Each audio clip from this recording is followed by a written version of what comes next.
Hey YouTubers, what's going on? It's Sergeant Masters coming back at you with another installment of one of my gun talk forums. This time I'm just going to go over real quick on a 12 gauge I picked up a while back around November, December. It's a New England Firearms 12 gauge Pardner Pump. Camera's not too good with the wide angle lens, so here it is. I'll show it to you the best as I can. A little bit about this shotgun. It's 12 gauge. It accepts up to 3-inch shells, and if you'll see, I don't know, it's hard to see. It's right here, and on this side, it's double slide rails. Gives it a pretty durable feel to the gun when you rack it, and then it adds to its durability. So, enough with that. Oh, always safety before we start. Like a dumbass, I almost forgot. Magazine's clear. Chamber's clear. Sorry about that. I checked it before I started the video, by the way, so for all you guys going to send the hate mail, don't. Anyway, I really can't say enough good stuff about this 12 gauge. The things I like about it is it's kind of a parkerized finish. It's all black. The slide grip right here is a polymer. It's kind of textured to get a better grip on it. The design of it is okay. I've seen better, but I mean it's sufficient. It does the job quite well. Suits the gun too. Buttstock, same thing. It's polymer grip, texture on both sides, so you can hold on to it pretty well.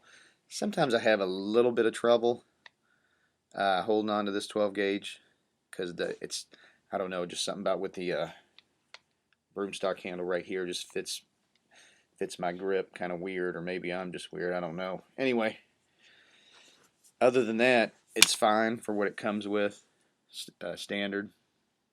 You can attach a sling. Here's a swivel.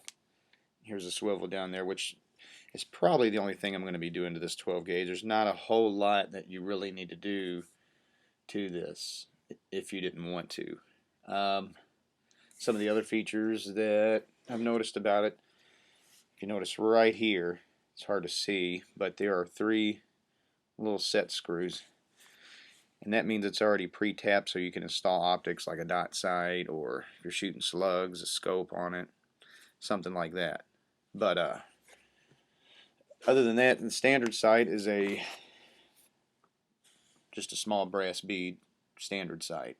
Standard comes with the gun, you know, out of the box.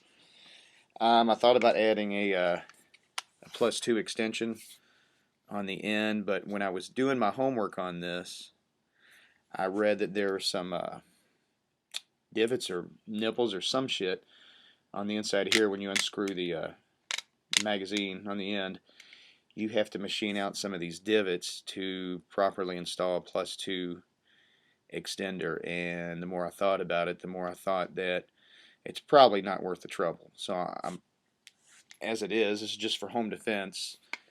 I mean, how many shots do you need, really? So good enough to me. The only thing I probably will do, since it is my defensive type shotgun, is probably put a pistol grip on it. I mean, really, that's all you need to do to this weapon. It's pretty ready to go out of the box. I mean, there's really not much that needs to be done to it, other than probably add a sling to it, you know, just so I can carry it if I ever take it out target shooting or something like that, where I don't have to constantly hand carry it. So some of the other features on it, it has double slide rails, which makes it a little bit more durable than your average you know, less expensive shotgun.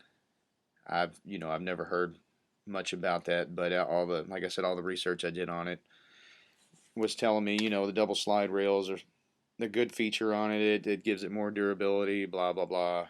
Yeah, whatever. So that's fine. You know, I'm all for getting the most bang out of your buck when you're buying a gun, because usually when you buy a firearm, it's been my experience, you get what you pay for. You buy something that's crap, you're going to get something that's crap. So Anyway, the only thing I really don't like about it, it's a little bit heavier, after a while shooting it than my Mossberg. My Mossberg, even though it's a full size, what you call a field shotgun, it has the full length hunting barrel on it, the ribbed or the vented hunting barrel, ribbed hunting barrel. It's a little bit heavier. Now this is probably made more like a combat style shotgun in that it is heavier and can take more abuse, and that makes sense. So I mean, I would totally take this 12 gauge into combat with me if I went back to Iraq or something like that. I think it is better than any Mossberg. I think it's built more solid than a Mossberg. So although I do like my Mossberg, so I guess it's all what you want. Anyway, this is pretty much an 870 clone. I've read, although I haven't tried to match up any parts to it, that most, if not all, Remington 870 parts will fit this 12 gauge, such as the pistol grip, which I've been wanting to change out. So other than that, really not much to it, except accepts up to 3-inch shells. I've shot birdshot through it, magnum slugs, buckshot, just about everything, no problems. So I can't say really enough good stuff about it, especially for the price. Although when I did look at it first in the store, the guy said that it is made with Chinese parts, so it scared me off at first, to tell you the truth about it, because I thought it was just going to be a gigantic piece of shit. Which, when I got home, I Googled it. I went through I don't know how many forums, blogs, saying for the money that everybody was thrilled and absolutely happy that they bought this 12 gauge. So about a month later, I went back to the store and they had one left, so I decided to buy it up for the sale price. And ever since then, this has been one of the greatest 12 gauges I've ever owned. A long time ago, I had a Mossberg Maverick. It kind of reminds me of this, although it's not a Maverick. I think it's a little bit better than a Maverick. It's been so long ago, I can't even remember exactly, much about the Maverick, although they kind of look the same. But in my opinion, this is better than a Maverick. So, for $179, $180, not too many frills. But, with a 12 gauge, especially when you're using it for home defense or something similar to that, you don't need a lot of frills. A dot sight and a sling at the most, and that's all you need.